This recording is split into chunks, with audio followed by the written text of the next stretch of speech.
Богдан, по искуствата во родната Србија, во Германија и во Унгарија, сега во Македонија, во ракометниот град Битола, тука си краток временски период, веќе и настапи на неколку надпревари, твоите први впечатоци од новата средина, градот, новите соиграчи.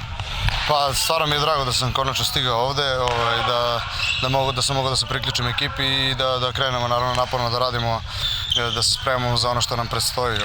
Imali smo te neke utakmice u Istanbulu sa kojima nismo naravno zadovoljni i svesni smo da moraju neke stvari da se poprave mnogo i na tome radimo i sada.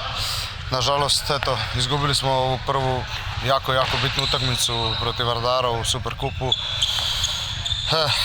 Da. Teško je sad ovako biti, lako je biti pametan sada posle takve utakmice, svi znamo gde smo grešili, šta smo radili i šta treba popraviti.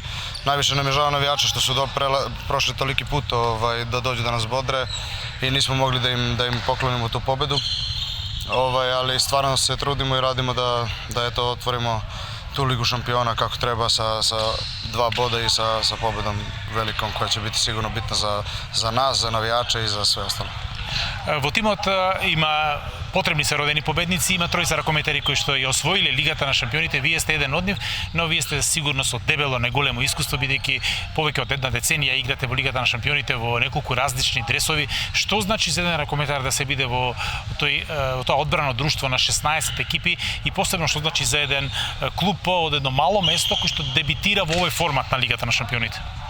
Pa sigurno da je svakome cilj, svakom igraču da igra Ligu šampiona, to je sigurno tako i mislim da imamo veliku šansu da nešto veliko postignemo.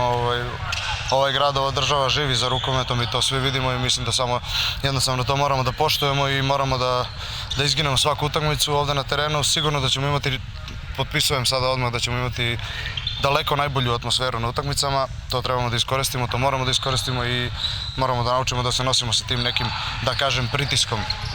Naravno da to prebacimo sve na neku pozitivu, da nam to ne bude neki pritisak negativan, da se mi uplašimo od toga i ne znam ja šta. Imamo ovu halu, imamo naše navijače koji će, kažem opet, potpisujem, daleko najbolji biti u Ligi šampiona i to moramo da iskoristimo i moramo što bolji rezultat da ostvarimo jer je jako bitno to. Благодарам, многу успех во текот на сезоната и да се надеваме дека ова ќе биде историска година за Еврофан Перистер.